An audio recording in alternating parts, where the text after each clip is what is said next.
오늘 하나님께서 우리에게 주시는 말씀은 로마서 9장 1절에서 5절까지의 말씀입니다. 로마서 9장 1절에서 5절까지 말씀 우리 함께 읽겠습니다. 내가 그리스도 안에서 참말을 하고 거짓말을 아니하노라. 나에게 큰 근심이 있는 것과 마음에 그치지 않는 고통이 있는 것을 내 양심이 성령 안에서 나와 더불어 증언하노니 나의 형제 곧 고륙의 친척을 위하여 내 자신이 저주를 받아 그리스도에게서 끊어질지라도 원하는 바로라.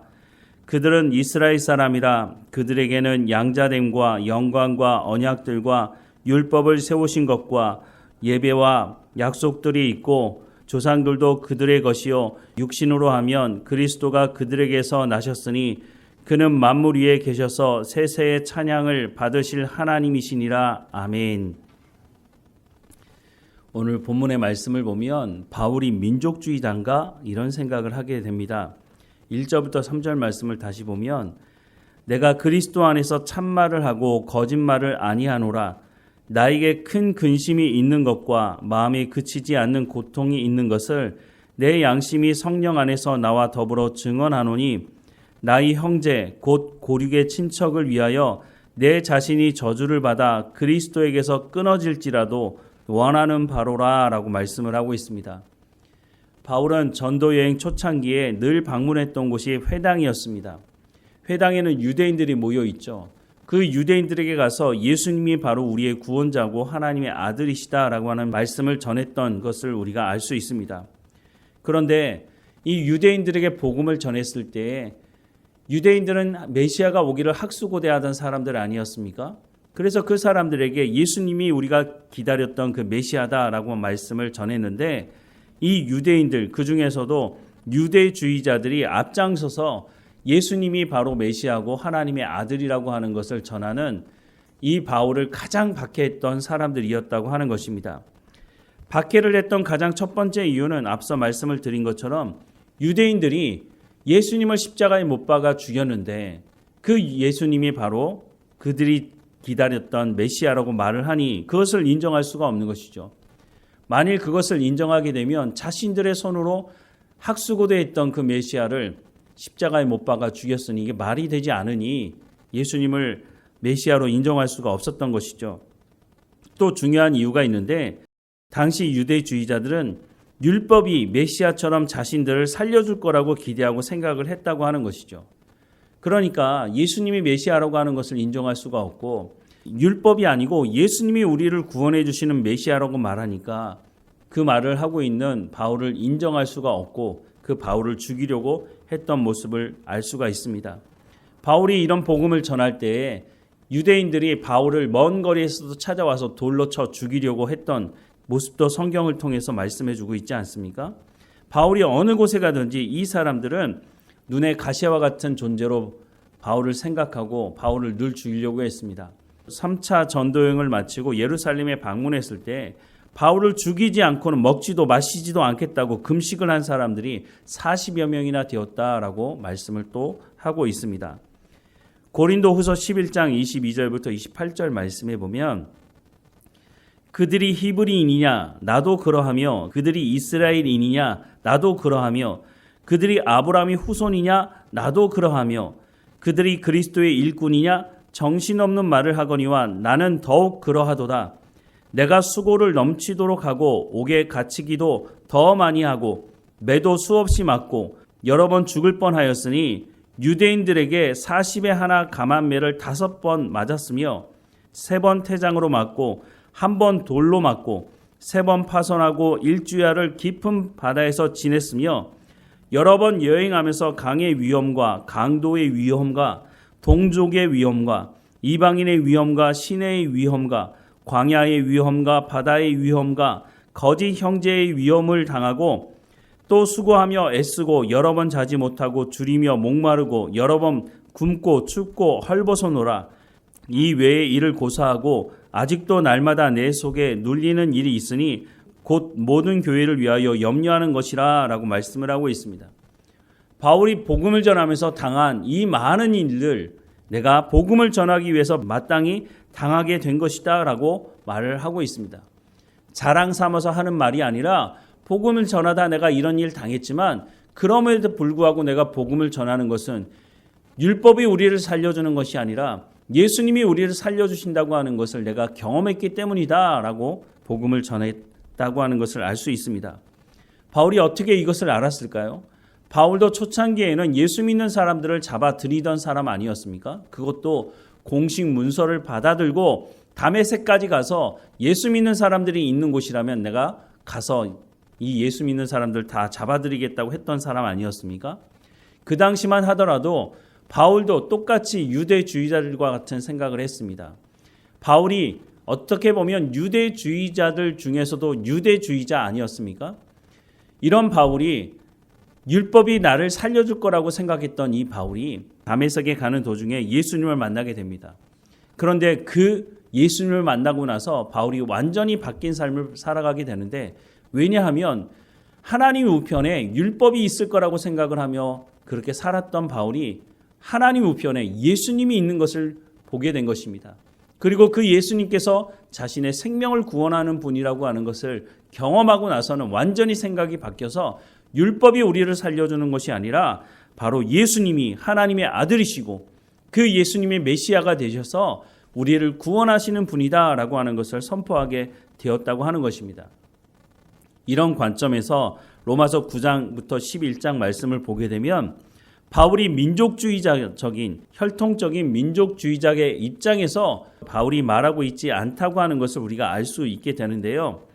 예수님께서 십자가에 못 박혀 죽으심으로 또한 그 십자가의 사건을 믿는 사람들을 하나님께서 부르셔서 성령을 통해서 예수 그리스도를 구주로 영접하게 하신 그것을 믿음의 법이라고 말하지 않았습니까? 그 믿음의 법을 통해서 구원받은 사람들이 참 이스라엘이다라고 하는 것을 9장부터 11장까지 말씀하고 있다고 하는 것입니다.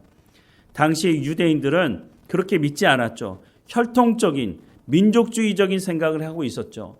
그래서 자신들만 구원받지 이방인들은 다 지옥으로 가게 될 것이다 라고 믿고 살았던 사람들이 유대인들 아니었습니까? 그 유대인들을 향해서 그렇지 않다.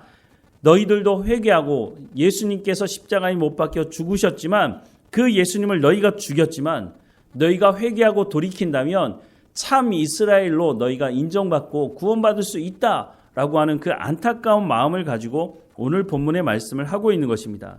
그래서 오늘 본문의 말씀을 다시 한번 보면 내가 그리스도 안에서 참말을 하고 거짓말을 아니하노라. 나에게 큰 근심이 있는 것과 마음이 그치지 않는 고통이 있는 것을 내 양심이 성령 안에서 나와 더불어 증언하노니 나의 형제 곧 고륙의 친척을 위하여 내 자신이 저주를 받아 그리스도에게서 끊어질지라도 원하는 바로라. 그들은 이스라엘 사람이라. 그들에게는 양자됨과 영광과 언약들과 율법을 세우신 것과 예배와 약속들이 있고 조상들도 그들의 것이요 육신으로 하면 그리스도가 그들에게서 나셨으니 그는 만물 위에 계셔서 세세의 찬양을 받으실 하나님이시니라. 아멘 이라고 말하는 것이 민족주의자적인 마음으로 얘기하는 것이 아니라 너희가 잘못된 선민의식을 가지고 있으니까, 너희가 혈통에 의한 민족주의를 주장하고 있으니까 너희가 이제는 회개하고 예수 그리스도의 십자가 사건을 믿고 회개하고 돌이키라는 그 간절한 마음을 담아서 이 말을 하고 있다고 하는 것이죠. 이 말씀을 민족주의적인 입장을 가지고 이해하는 사람들이 뭐라고 말을 하느냐 하면, 선교에 대해서 말할 때 우리나라 사람들도 다 복음을 듣지 못했는데 무슨 해외에 나가서 복음을 전하느냐 이렇게 말을 하는 것이죠.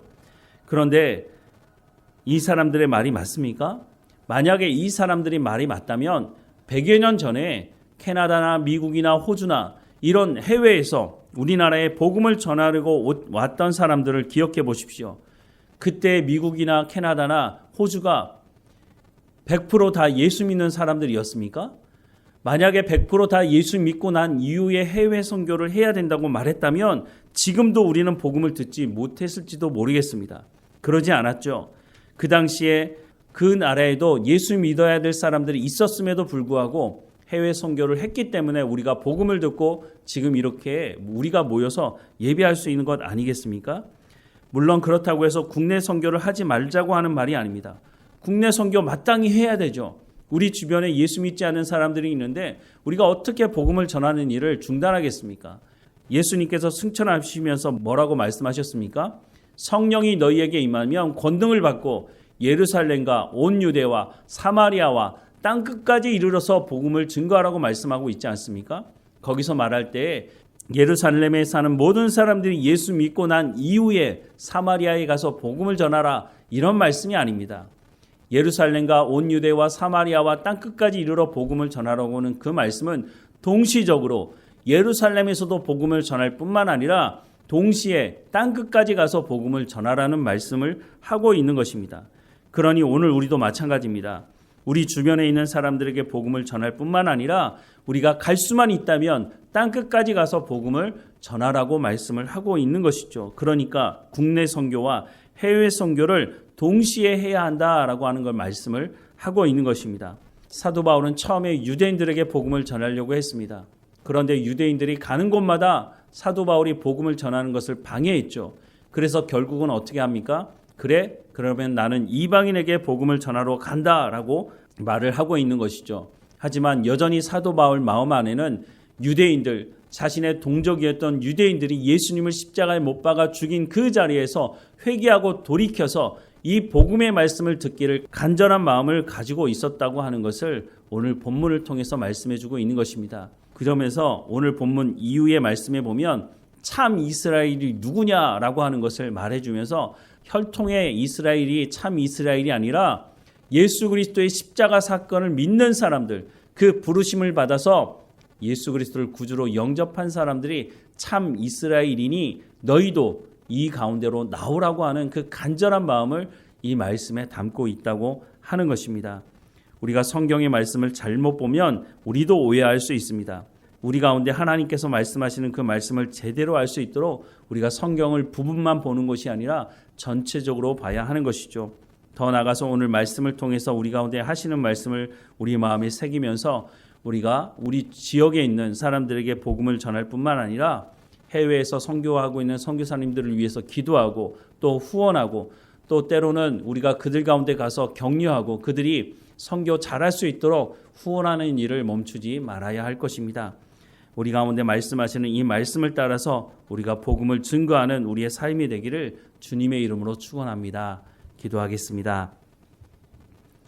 사랑하는 하나님, 바울 사도가 같은 민족이었던 유대인들을 향한 그 마음을 가지고 있었던 것처럼 오늘 우리에게도 이 마음을 품고 우리 지역에 있는 사람들에게 복음을 증거하는 일을 멈추지 않게 하시며 또한 해외로 선교 나가 있는 선교사들을 위해서 기도하며 후원하며 또한 우리가 함께 가서 동참하며 하나님의 말씀을 전할 수 있도록 우리가 해외 선교와 국내 선교를 구분하지 아니하고 우리 가운데 맡겨진 이 사명을 온전히 감당할 수 있도록 은혜를 허락해 주옵소서.